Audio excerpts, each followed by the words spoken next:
Hello, and a very good morning to all the beautiful people there. Ontario is in emergency. The latest modeling data shows that Ontario is in a crisis, and with the current trends, our hospital ICUs will be overwhelmed in few short weeks with unthinkable consequences. That's the reason government has declared provincial emergency and imposed a stay-at-home order. We need people to go out only for essential trips, for grocery or medical appointments. By doing the right thing and staying home, you can stay safe and save lives. Let's have a look at the agenda today. Oh, I have with me a wonderful personality, Councilor Dunsmore. Followed with that is our community personality, Swetlana Ratnikova, and then dashing DJ Shuja. And my team in India has made a small documentary, not even a documentary, but snippets about the crisis in US. Let's start with welcoming our guest. He's an excellent speaker, master in conflict resolution, and ward for councillor at Township of Centre, Wellington, Neil Dunsmore. Good morning. Good morning, and so happy to see you. Welcome to my show. Let's talk. Well, it's welcome. It's wonderful to be here. And yeah, let's talk. There's a lot to talk about, isn't there? Yes, of course. I just mentioned the situation we are having at the moment. We are in an emergency. We are in lockdown. But, whenever Prime Minister announced we are in lockdown, stay at home, I was thinking, boy, I'm in lockdown since March. I'm home since March. What? And the irony there is I talked to some of the older people in my life, particularly my father, who grew up in World War II, and he remembers being locked in and locked down during the war, where they couldn't turn the lights on at night to read or to talk. They had to leave them off because the bombers would find the cities if they were lit up. And he compares it to what we're going through now. And he just reminds my kids and myself all the time that you are not locked in your house. You are home safe. So stay home and stay safe and just do the right things. And eventually this thing will pass and we will get the vaccine to everybody and we'll be able to get out and get together again. Yes. Vaccine itself is a very big topic. I'm not going to touch that right now. Yeah, because a lot of issues coming up that I want to talk about you, what you're doing in the community and how are you managing all this work. You are an excellent speaker. You take the speech therapy sessions and classes, and then you are a master consultancy business in conflict resolution, which is something very, very important in today's world. And then you're taking care of being a counselor in your community. How do you manage all that? Well, they're all tied together. Everything about conflict resolution that I do in the workplace, which stems from my time as a corrections officer and crisis negotiator with the Ministry of Correctional Services. And it's just about dealing with people. And it's the same with being a counselor. It's just about dealing with the people. One of the things I discovered over the course of my short life is that people can handle bad news. They can handle bad news if it's delivered to them properly and they're helped to understand. Even if they disagree with it, they can understand it. It's when we hold things back and when we try not to release everything at once and we try to sugarcoat it, and then it gets worse and worse and worse, and that creates frustration. And it's the frustration that perpetuates the misperception. And that's the biggest problem, is just don't spoon feed it to us. Hit us with it, let us deal with it, and let us come together as a group to work through it. Great. You sound pretty knowledgeable and experienced person, and that's why you are doing this consultancy business. My next question to you, which is very much these days talked about, is about your work and the movement about the awareness campaign about mental health and society issues. Yeah. So when I started running for office, I looked around my community and I thought, what are the issues? What are the things that people are worried about? And I discovered quite quickly that we have a mental health crisis in our community. We have a suicide issue in our community, and it's not limited to our community. We just managed to start talking about it first. And that's why the walk I did was called Steps to Stop the Silence. I walked for the Cody Shepherd Foundation, whose motto is Stop the Silence. And that worked together with my being a professional speaker Speaking, stop the silence. We need to talk about it. People suffer from mental health in silence, and suffering in silence makes it worse. But talking about it actually helps. So I wanted to raise awareness, and I wanted to raise some funds for the Cody Shepherd Project and local mental health initiatives. So I walked from Elora, where the Township of Centre Wellington Council's offices are, Mm-hmm. Parliament Hill in Ottawa. So it was 531 kilometers, 795,184 steps. I wore a Fitbit, and it counted every single one of them for me. And believe me, I felt every one of them. Oh. COVID made it a bit more difficult than I thought it would be. And in some ways, it made it actually easier, because there wasn't a lot of people out there that I would have to stop and talk to, because I wanted to stop and talk to people. And if it had been a regular year, I might still be out there walking and talking. But because there were so few people on the trails, there was I'd walk 8-9 hours a day, and I'd go 4, 5, 6 hours without seeing anybody. But Ekta, here's the thing. When I did see somebody, you haven't been in human contact for hours. So when you come across somebody, your heart, your very soul says, talk to them. And so I would stop and I would talk to them, and we would, a safe distance apart. And sometimes we'd wear a mask and we'd talk. And what are you doing out here? Well, I'm walking to raise awareness for suicide and mental health. And boom, that would open up a discussion. I tell you how many people I met who have family members or people they work with who either died by suicide or are struggling with mental health. It is a hidden pandemic. The COVID crisis is making it worse, because we are a social creature. We need personal contact. As much as some people say, I'm an introvert and I'm nailing this thing, even they're starting to wane. You need personal contact. We need human interaction. And that's what makes this so difficult. Yes. And with this pandemic, I feel that once this gets over, as you said, we're going to be having another issue, that is this mental trauma, this mental stress as a pandemic. And in the middle of the pandemic, it's a pandemic. It hides underneath the surface of the COVID pandemic. Yeah. And I worry every day. I think about, there are people out there in bad relationships who are locked alone with that person that is their tormentor. Yeah. And I worry about them.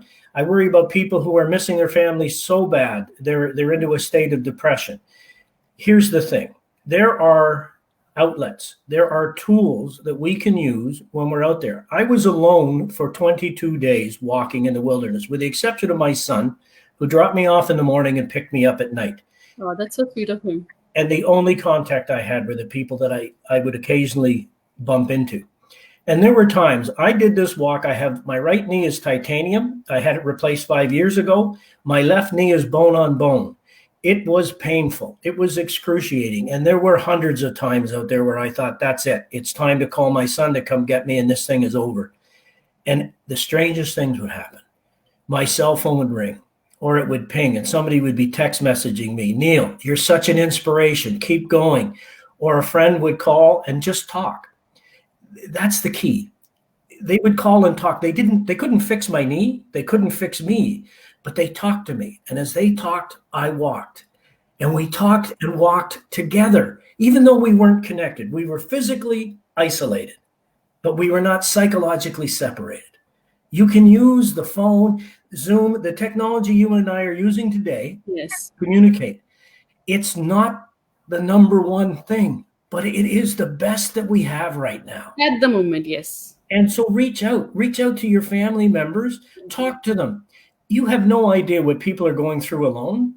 Don't let them go through it alone. In fact, if your listeners could do anything today for me, what I'd like them to do is sit down and make a list of the people they haven't talked to in years, and find a way to reach out to them, either on Facebook or pick up the phone and call them. You don't have to fix them. You just have to talk to them. Let them know that there's other people here in this world that think about them, need them, and love them.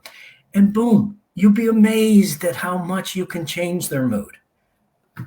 You're so much touching my heart with all this. This is absolutely wonderful.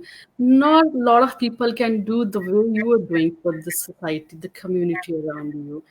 Would you like to share any of your such experience which was quite touching with my viewers here while you were walking Oh, 25 days. so the moments that touched me the most were my interactions with other people, and they came immediately.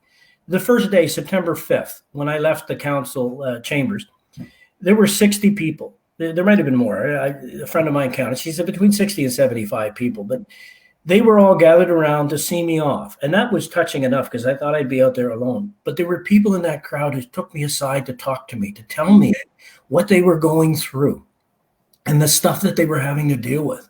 And they thanked me for walking to raise awareness, because if people talk, they don't feel so bad about it. They don't think that they're alone.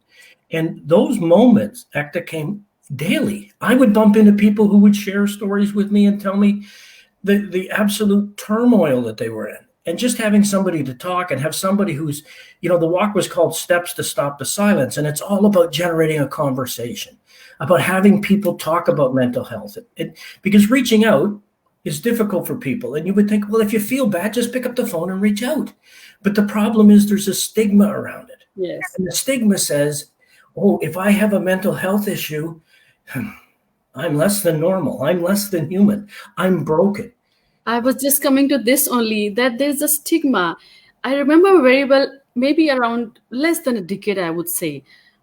I had not even talked or not even heard so much about mental health and mental issues and stress. Over the years, people have started talking about it. Organizations have come up. People like you have come up, and you're trying to break this silence. What does a common person do now? We are all stuck inside. And as a human being, we all need that touch. Yeah. I know people who have not interacted with outside world from months, and they're sounding low now.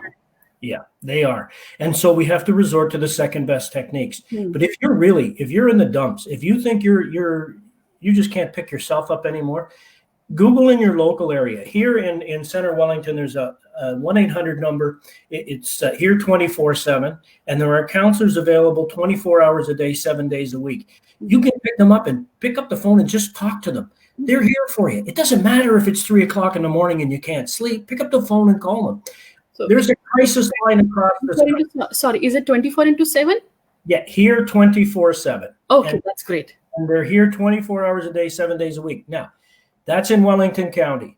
If you Google crisis hotlines in your local area, if all your listeners, even if they're around the world in different countries, there should be mental health networks in their country. They could dial up and talk to somebody. The key is talking. If I break my leg, everybody comes running and they want to sign my cast. And they say, oh, look at you, man. You broke your leg. Hey, you'll get over it. Get physiotherapy. We'll be out playing ball again soon. But as soon as I tell them I'm depressed, or I might be suffering from schizophrenia, they don't come running in to sign the cast. They run away. And that's what the problem is. Don't run away from it. And people, they're afraid. They don't know what to say. I might say the wrong thing. Here's something I learned from the Canadian Mental Health Association when I took a Canadian mental health first aid course. And I knew this as a crisis negotiator in corrections. Ask the question. Everybody's afraid when they see somebody who's depressed to say, are you suicidal? Are you thinking of taking your own life today? Because they don't want to put the seed in their head. You see, I saw you cringe there, Ekta. Isn't it a little hard to ask somebody like that, are you suicidal? You know what? It is hard because, number one, but you don't go around asking everybody. When you're in a conversation with somebody and you see that they're depressed and they tell you how depressed they are, everybody's afraid to ask that question because they say, oh, well, if they're not thinking of suicide, and I say, are you suicidal? They go, why didn't I think of that? No, it does not work that way. Ask them. And if they say yes, then you call 911 and you get them help. If they say no, then you say, okay, but you're sounding kind of really, really down in the dumps. How can I help you get help? Notice what I said there. I didn't say, how can I help you? And stop. How can I help you get help? And then you Google it and you help. You call the crisis line and give them the phone, or you have them contact the crisis line while you're on the video with them. So you know that they're reaching out to somebody. You can never put a thought of suicide in somebody's head. It's either there or it's not. And one of the things a friend of mine told me, he was afraid to ask the question because he didn't want the answer. And when his son died by suicide, he was devastated. I should have just asked him. And that's the thing. You don't ask them if you're planning on hurting yourself, because they don't view suicide as hurting themselves. They view it as a solution. It's fixing them. So ask them if they're thinking about suicide and then guide them to the help they need. And if they don't take it and they've answered yes to that question, you call 911 and you get them the help they need. If there's somebody out there who's struggling right now and they're listening to you and I want to say this to them. You are not alone. Every human being in this world is valued. There are people here who love you. And I know it feels like there aren't, but there are. As long as there are people here who are willing to help you find help, there is hope. Reach out and grab that hope. That's the next step I need you to take. Reach out. It's not a sign of weakness. It's a sign of strength. Be strong. Stick around. Very, very powerful. I'm touched by all your effort for the community. One last question I want to ask you, Neil, here. Since I have viewers from all around the world, we're not only limited to Canada, and a lot of places, a lot of countries, I would say, where you don't have these kind of facilities. There are women, especially during these times, who are suffering the most as per the UN data, right? Yeah. So what advice would you give to them? What do you do? Yeah, what I give it not just to them, but I give it to everybody who's around them. We are human beings, and nobody really suffers alone. You see it, somebody else is seeing it. If you see it happening to somebody, you need to, as a human being, reach out to that person. We need to stand together as communities. So other women in the community need to come to her aid. And when it comes to domestic abuse around the world, particularly in other countries, it takes strong men to stand up and say, hey, Yes, this is not right. Stop it. And when we start speaking up against other men who are doing that, then we have a chance. We have hope in this world to stop that stuff from happening. yes, I hear so many guys say, well, it's none of my business. No, it is. It's all of our business. yes. You know what? If you hear about a guy, I wouldn't let her talk to me that way. Why not? I know. What's your issue around a conversation? Would we hit her? We let that go. You can't let that go anymore. We have to talk about it. And so around the world, we have to start creating pockets of communities of strength of where people can come together and they can feel safe. Yeah. There's that old saying, I'm not my brother's keeper. But almost every religion I've ever researched has a golden rule. Do unto others as you would have done unto you. So why don't you think about how you want to be treated, how you would want to be helped in that situation, and start there. That's what I teach. That's called basic empathy. Yes. Put yourself in somebody else's shoes. How would you want somebody to react in this situation if you were them? And then start reacting that way. And the whole conversation starts to change. It's empathy they need, not sympathy, because empathy will lead you to help. We need more and more empathetic people like you in our society. Before I end up, sorry, I did not ask about the work you are doing for people around you as a counselor. Well, so here in this environment, our council and all councils around the province continue to do the work of the day. Mm-hmm. We still have to maintain our roads. We still have to plow the roads. We still have to do things. One of the things we're doing in the township of Center Wellington is, instead of laying off our parks and rec staff because the arenas are closed, is we're redeploying them to help out in other areas. But one of the big initiatives that I'm proud of, because I talked to the Parks and Rec people and they were on board right away, and that was, let's get open outdoor activities so that people can get outside and get fresh air. So usually we rely, now Mother Nature is not cooperating, because write this date down, because this is a Canadian who's going to tell you it's just not cold enough.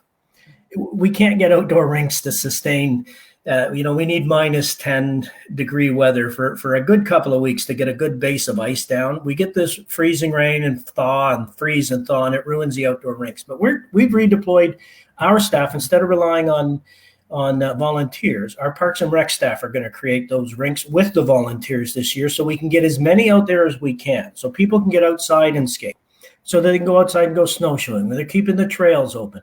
Outdoor fresh air activities are important for your mental health, and getting outside and keeping going, and knowing that your local government is here and we're still working on the things that need to be worked on and planning for the future. That's a big thing. You have to keep planning for the future, because the day we stop planning for the future, we say, hold it, time out, this is bad, we're going to stop everything. That stops hope. People think, well, this is worse than I thought it was. So we need to be out there and visible and show them that we're still carrying on the business of the community. And that's what we're doing here in Central Wellington. Okay. If somebody is in need of anything, like we all are going through a lot of crisis in some other way. So what, as a councillor, Neil is doing for the people, apart from giving that empathy and that hand and passionate talk? Like, are you running some kind of food banks or service? Yeah, our community is Homeless, shelters, homeless people. That's what I wanted to actually highlight here. So one of the things that in our township, in the township of Centre Wellington, and I know they're throughout all of the GTA area, there are food banks, there are social assistance programs, there are people helping feed people. I think almost every church group has put together a package. It's different. We used to be able to say, hey, let's open up the churches and have a meal. Yeah. And we would cook and bring people in. Now they're giving out bag lunches, or they're giving out donations, gift cards to local restaurants, to fast food outlets that they can go and they can find something to eat there. Our food bank is probably the busiest it's ever been. And it's very important. I mean, God bless those volunteers. I say that to them every time I see them. They are the backbone of our community. They are here feeding people, looking after people. And they've highlighted the fact that we need to donate differently, because it's cooking and stuff that's hard for some people. If you can't afford food, you don't have the money for the electricity and the stove. So we have to find different ways to feed some of these people. And those are the crises that we're dealing with now, and the things that the local volunteers are working at, and the food bank and all the local churches. And I look around our community and I think about how blessed we are, because we are a small community of 28,000, but we probably have 10,000 volunteers that are just out there helping everybody at every turn. Awesome. That was fantastic. It was wonderful talking to you, Neil, here. Thank you so much for coming on my show. And please keep on doing your wonderful work in the community. You are a star, and I would like to see what more you're coming up in future with. Well, thank you. It was a pleasure being here. And I see your next guest is Swetlana. You tell her I said good morning and hello. Sure, definitely. All right. Have a lovely Sunday. Bye-bye. All right. Thank you. Bye-bye. Bye. That was Neil Dunsmore. Wonderful talking to him. He's an amazing person, a very good community leader, community person. And it's great to have such people in our society. So I'll be taking just a minute break, and then we'll come up with our next guest, who's a lovely, amazing woman. And I have a lot to talk to her.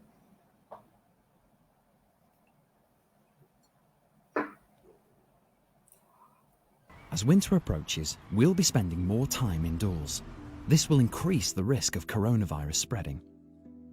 The following reconstructions of everyday environments show why washing hands regularly, wearing a face covering, and keeping at least 2 meters apart is vital in controlling the spread. Coronavirus can live for more than 24 hours indoors.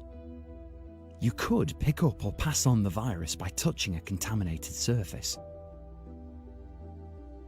Washing your hands with soap and water or using hand sanitizer regularly throughout the day will reduce the risk of catching or passing it on.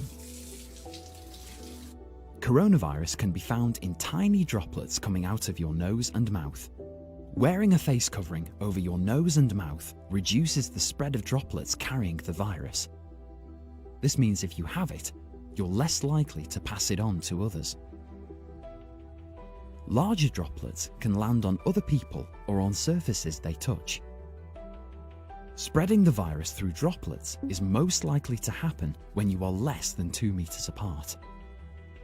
Smaller droplets, called aerosols, can stay in the air for some time, especially if there is no ventilation. So when you are with people not from your household, you must keep at least 2 meters apart.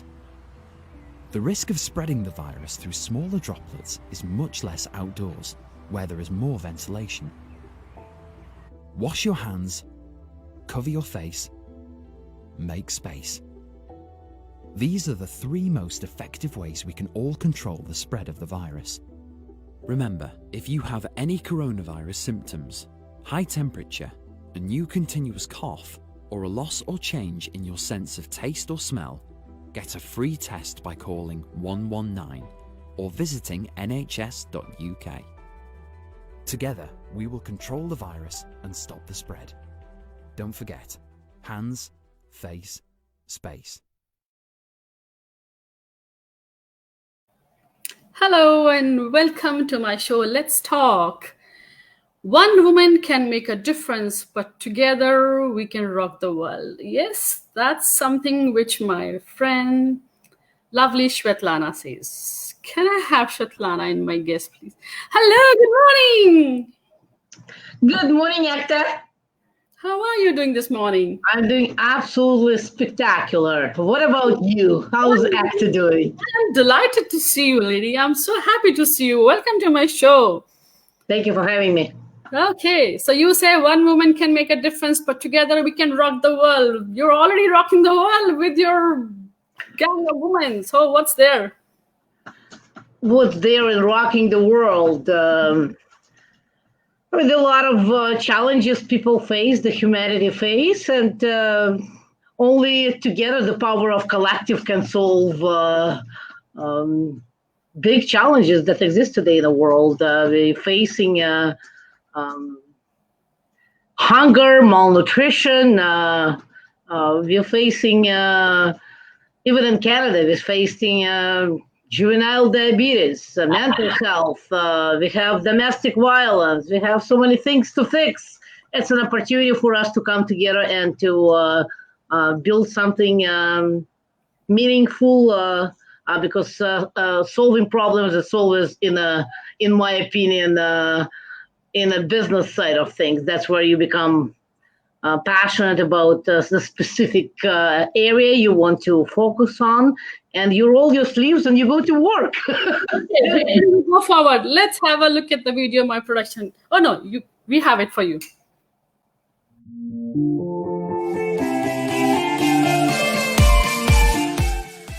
It's not your IQ or university degree help you to win in life and in business. It all comes down to your integrity, honesty, your hard work, and positive, inspirational leadership. There are many people who are just brand new to the country and they may not know how to navigate the system. There are people who are in career transition. There are so many different aspects of life that people are going in. But no matter where you are, there is a place for you at Immigrant Women in Business.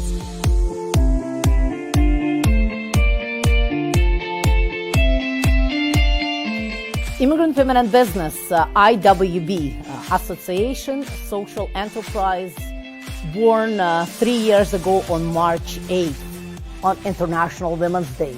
I am most proud of the fact that IWB represents the interests of all immigrant women. And it doesn't matter what your story is. It doesn't matter what you have been through. It doesn't matter what you have experienced. There's a place for you there. When you join IWB as a member, you will be given an opportunity to take advantage of so many programs that are being offered. There are women who are experts in health and wellness. There are women who are experts in fashion. There are women who are experts in money. So we have all of that under one umbrella. We are immigrants, and we all have personal stories to share. The purpose of the organization to help immigrant women in business to succeed in business and in life in general. Whatever it is, be sure to know that as a part of Immigrant Women in Business, you will never remain the same once you come in. We started with 50 key members, and today we exceed over 10,000 members in our organization. If you want to find a new career, we can help you. If you're overcoming abuse, we can help you. If you want to become a leader, we can help you tap into your leadership potential. And we give shoulder to those who would like to grow their businesses and shift from corporate into entrepreneurial growth. I highly recommend, if you are someone who is looking for growth, expansion, learning to be an entrepreneur, or taking your work to the next level without compromising on having fun and having a community of people around you, this is the place for you. So what are you waiting for? Come to Immigrant Women in Business. Whether you're choosing to grow on a personal or professional level, IWB is for you.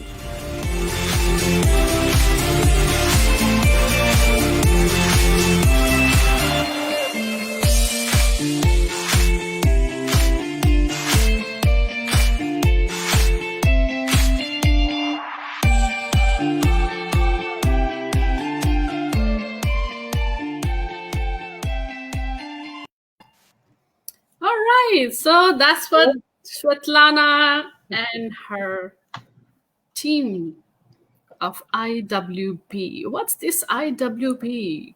You all the time talking about networking. Yes, I mean, we believe in power of networking. Networking helps us all to grow personally and professionally. And that's what we do in Canada. In order to get ahead with your career or business, you have to network, because the form of marketing today, and it's always used to be in Canada and in business in general, is relationship marketing. It's who you know. So open your heart. That's why it's an opportunity for immigrants, this country, right? Most of the people come here from other parts of the world. How do we get ahead here? As by asking for help, but building relationship with people, which is basic form of life. Build relationship, provide value. That's a formula for business. Build relationship for anything. You want better husband? Build relationship. Go network. They're out there sitting at home. They won't knock at your door. Not opportunities, not clients. You have to get there. That's why we love Canada. Beautiful place where you can smile, show your leadership, do the homework, and that's it. And people, they come to you, they say, how can I be of help? And that's what networking is all about, right? So because mentors, senior level leaders, they watch you. They look at what actually you do, not what you say, what you do. So you see people moving, doing, networking. Okay, here's my show. I know you can talk a lot and endless on networking. My next question to you now is, COVID-19 has taught all of us a lot of lessons, and our society needs empathy, help, contributions, and efforts from people and organizations. So how, along with you hosting network events, what other ways are you helping society? So we do networking events on wellness. We do wellness summits now each and every second month, where we have leaders educating people on alternative modalities and the way to work on your body for healing purposes, for proactive measures to boost your immune system, to meditate, to do certain things that exist in the world that help us not to be sick. It's our group is, we are proactive thinkers for wealth, for health, and those are our steps. We do monthly, part of the wellness team, we do monthly mental health events. And they are very positivity driven. So they're leaders who specialize in really positive leadership, but they are healers, they're doctors, but that they live with the power of positivity and helping people to develop certain habits to look at as a challenge as a solution, right? And a focus, because we have a lot to be grateful for. Yes, we live in tough times, but again, tough times, that's how you look at it. The tough times, they teach us the most valuable lessons in life, right? That's why in our network, I mean, that's my favorite gratitude. That's what I'm always grateful for, of course, our beautiful Canada. But I'm always grateful for challenges, because those challenges, they help us to discover who we are. And today we live in the challenging times. So it allows people to open different directions in life. It allows people to have more time. They don't need to run around to drop off kids here and there. They have more time for themselves to find themselves into doing more for the society, right? That's how we look at it. For us, challenging times, the actual excellent. That's what I want to know. Apart from, the shows and events and talks and everything, how are you giving back to the society or to the destitute women out there in society? We have a lot of such women in society, homeless, domestic violence victim. You talk and it's endless. The list is long. How are you giving back to them? How are you supporting them? So we work with shelters. We work with 3 shelters where women they're facing domestic violence. With those shelters, we have our own program where we educate them how to start their own online businesses. Mm-hmm. That's on domestic violence. We have women empowerment events.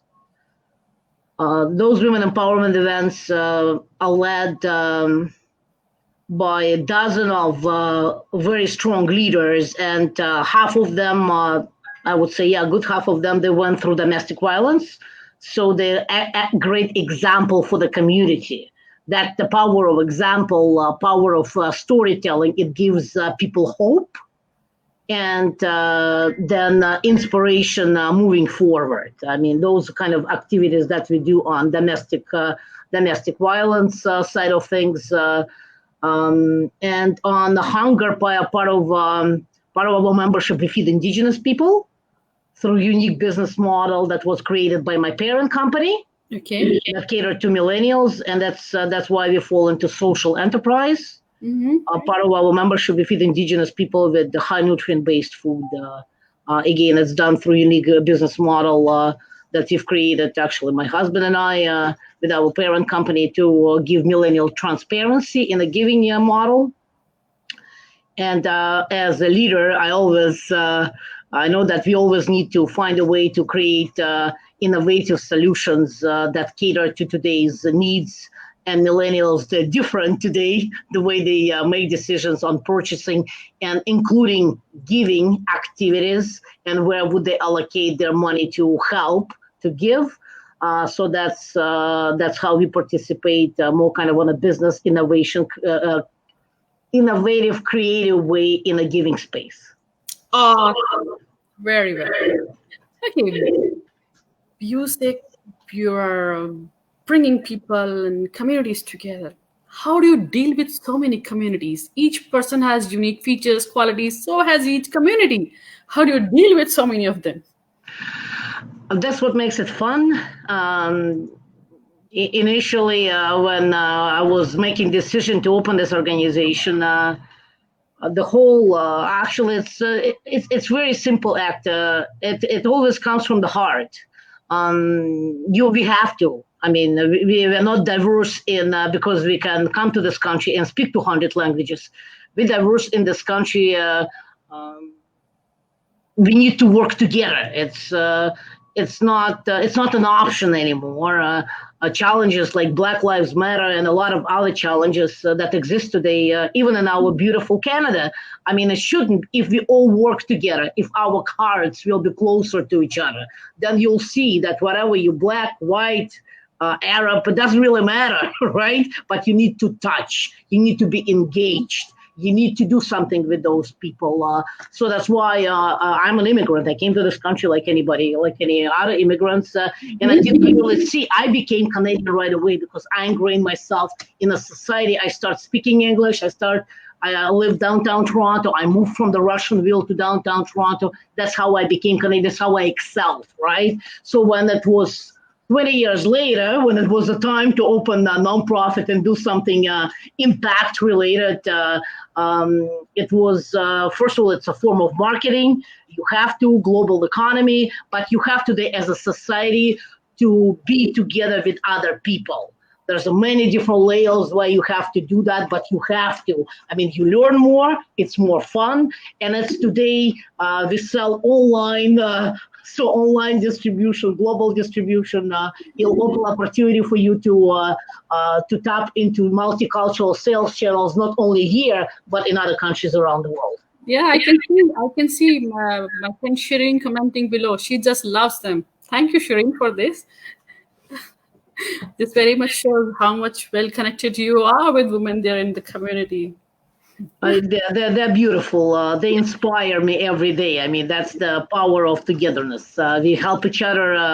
The core of any organization should be today uplift, support, inspire. We should all come together, learn from each other. And we are doing it. We are doing it. Look what you're doing, and Malika and everybody else. The economy today is very driven by female leaders. because we lead with heart. We love people. We are mothers. We do something what really people need.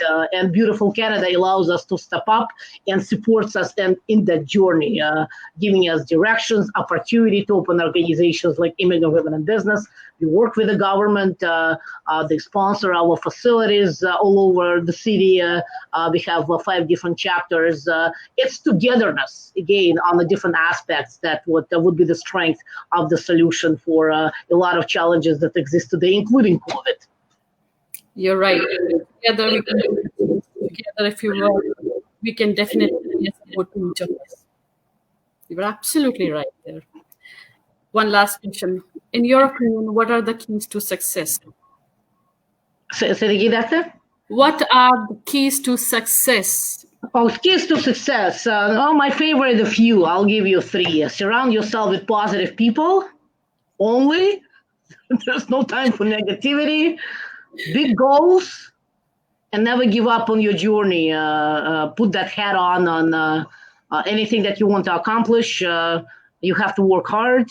And if you put that never giving up attitude and enter this world that you're here to make a lot of mistakes, and those mistakes would be the most valuable revenue lessons for you, right? So make those mistakes, start today, and to never give up on your dreams. Canada is that country that would reward you enormously for your efforts, and lead with the heart always. Absolutely. I completely agree with you. Canada is a country which gives you opportunities, and you learn a lot from your mistakes. That was Swetlana Ratnikova, wonderful woman, full of energy, and great to talk to you. Thank you so much. It was a pleasure to have you here. Thank you, Ekta. So sorry, tell me again, what was the last question? I said it was a pleasure to have you here. Pleasure was mine. Thank you for your leadership. Thank you for the support of the community. I mean, those things are important. This is what important. Thank you. Lots of love to you. A lot from all Immigrant Women in Business, and let's make Canada from great to absolutely spectacular. Together we can do that and help a lot of people around the world as well. Okay, that's wonderful. Thank you so much. Have a wonderful Sunday. Stay safe. Thank you so much, Ekta. That was Swetlana, wonderful woman, full of energy, and wonderful to talk to as well. Let's take a 1-minute break now.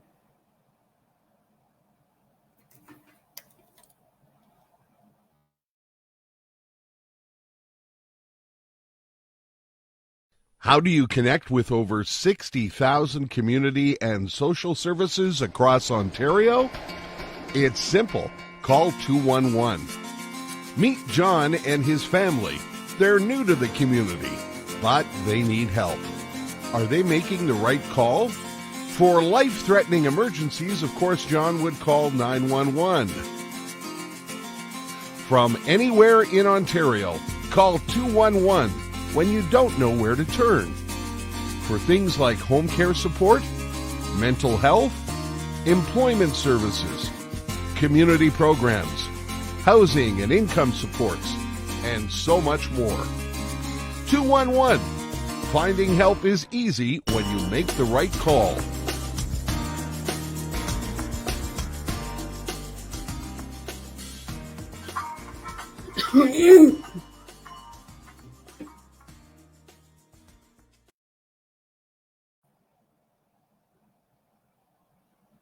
Hello and welcome to my show, Let's Talk.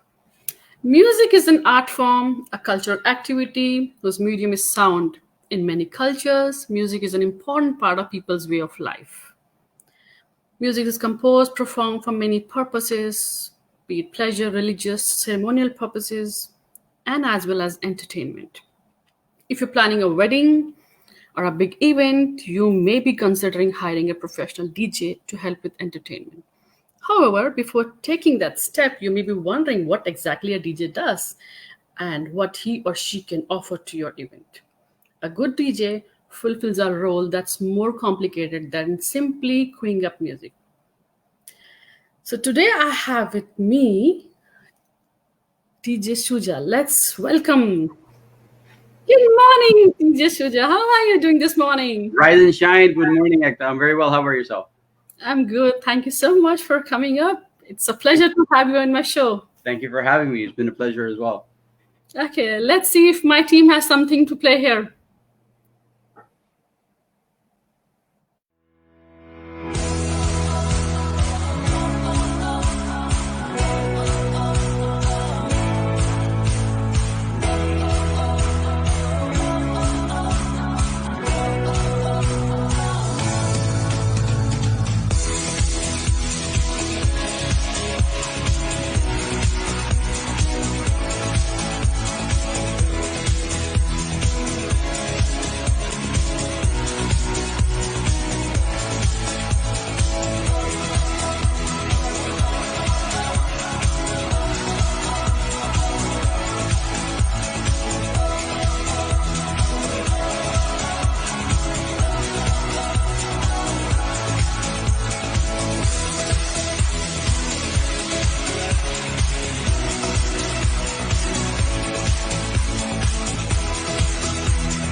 That was fun of having a great DJ.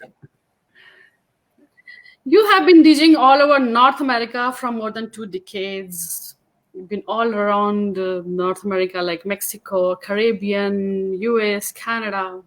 How has your journey been till date? Journeys started like any other big journey with a small step. I got introduced to music at a very young age. My parents used to love listening to music and singing. And I myself am a big fan of music. I love music. Obviously. Yeah, it could be any genre of music. Yeah. As long as it has some rhythm, some beat to it, it touches my soul. So started off with doing very small family functions to small private events. And my passion just led me to, bigger things and better things as time went by. I was surrounded by very, very good people, I should say, that inspired me to do really well. And they set the standard for me because they were already at the world level. Just learn from them, learn from my peers, and, evolve. But most importantly, I kept true to my craft, meaning I never compromised on quality of my work. I never did anything for the sake of just doing it. I did it because I love music and I love giving that energy to people, and I receive the energy back. And yeah, it's very much obvious in the videos that you've shared on Instagram. They're full of parties and like amazing. I really miss all that during COVID times. We don't have any choice. Believe me, oh yeah, you brought back very good memories. Yes, of course. DJing is something a very unusual work. It's a very unique work. Why did you choose it? Like, we all love music, but I don't see anybody going for DJ. I mean, it's something very, very unique profession. It is. It's very personal. First of all, like I said, you have to have a passion for music, which I'm sure a lot of people do. And it's a combination of things. Like I love to entertain, and I like making people happy. So when you're giving somebody that platform to be happy through music, that it makes it a lot better for you. So combined with that and your exposure with people, your networking with people. Just bottom end, at the end of the night, you see people smiling. You've taken them away for that 3 to 4 hours, away from the world's worries, and giving them that environment where they're worry free, they're relaxed, they're themselves, they're enjoying themselves, and they're happy. That's my motivating factor that kept me going. Initially when I started, I got great feedback. Oh, you're doing great. We love this. We love that, and I built on it, and I just kept on going. A great music can take you to a different world. You forget all your stress and worries. Correct. Yeah. That's something music does. Absolutely. Okay, COVID-19 has affected all of us. Yes. And the entertainment industry has been hit badly too. Yes. How has that affected you?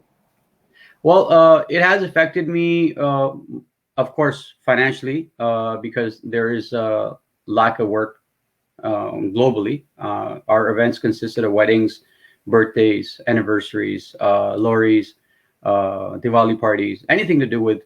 We need reasons to celebrate. So I was, doing 120 events a year for the past 20 years, and with my team, we're doing over 300 events. So quite busy, consistent. That's a lot. Yeah, and then as soon as COVID hits, yes, financially it hit us, but most importantly, it hit a lot of people mentally, because like I said, we discussed how people listen to music and they, are in a different world when they're at a nice place where they're playing good music. Now you've taken that away. So there are a lot of people that we would do monthly events and we would see them at least once a month or once every 2 months. So those were our regulars, and they're basically the people that are very hardworking.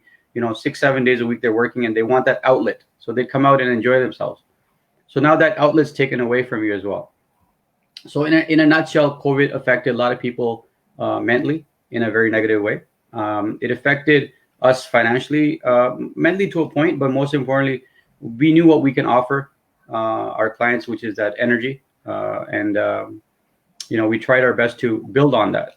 But overall, like you said, you were doing 300 events a year. Out of 365, if you were doing 300 events, that's a lot, Yeah. This shows the kind of energy also you have and how you are well connected to people, bringing that, the pleasure and taking away the stress.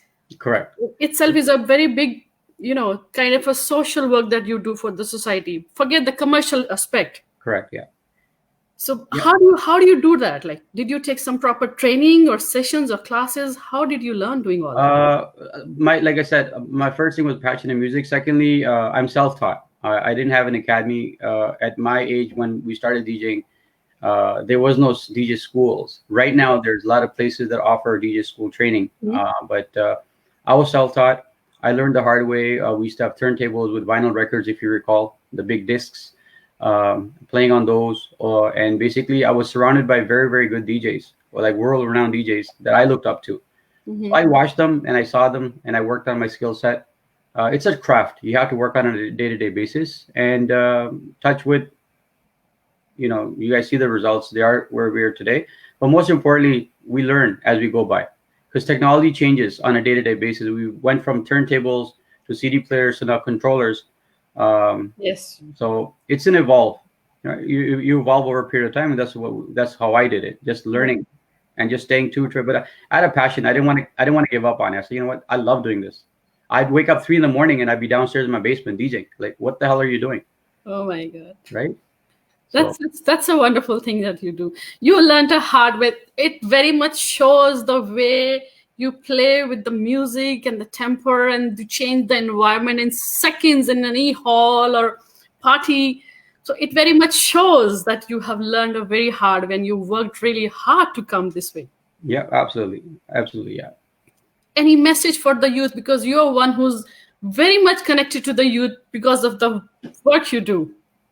Yeah, actually, if you want to pursue something, I do 2 things in life. One thing, I do something to work to make money. And the other thing is I do work something to keep my sanity, which is my passion. So keep both things simultaneously. Do what you have to do to earn a living, and do another thing that keeps you sane. And music keeps me sane. So that's my advice to anybody who's listening or watching out there. Don't restrict yourself to only one thing. Expand your horizons, experiment, see what works for you. And at the end of the day, if you end up doing something that you love to do, and you're also getting paid for it, you're in heaven on earth.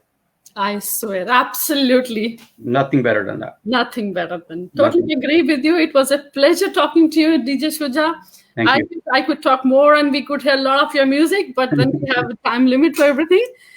Wonderful having you here. Wish you all the very best. Hope this gets over soon and I get to enjoy more parties with your music. We're looking forward to seeing you and everybody else that is out there. Stay safe, stay blessed, take care of each other.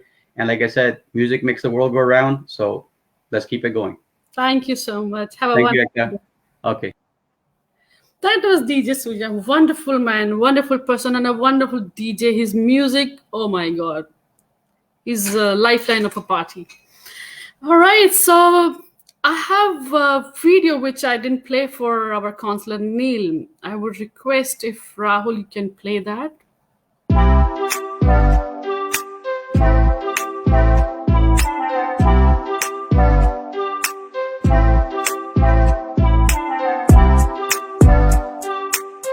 Like Candace told you, I used to be a corrections officer and a provincial crisis hostage negotiator, so I know a few police officers.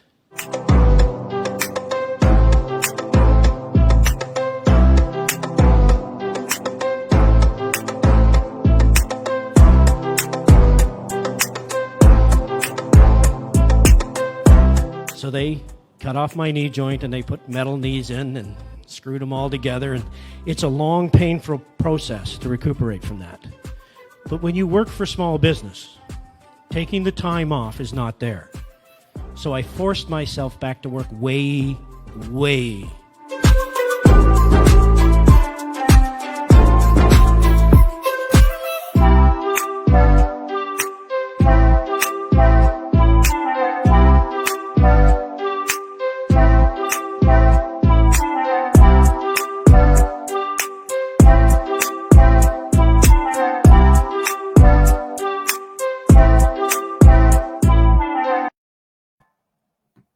That was Neil Dunsmore, a very positive soul who's trying his best to bring more awareness about mental health.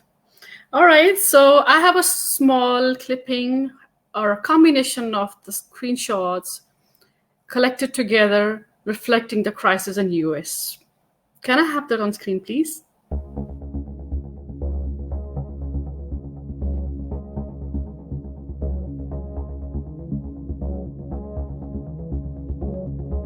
We will never give up. We will never concede. It doesn't happen. You don't concede when there's theft involved. Our country has had enough.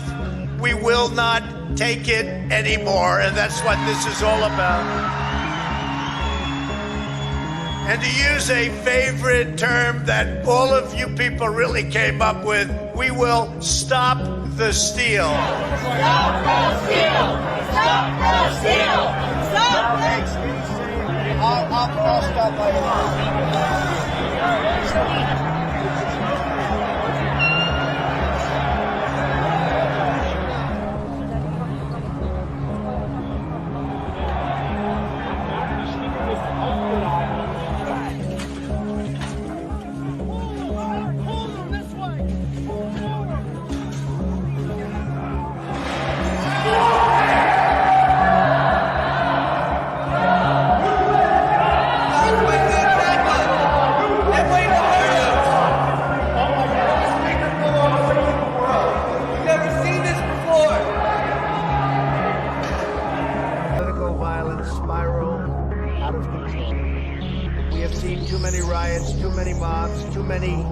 Of intimidation and destruction.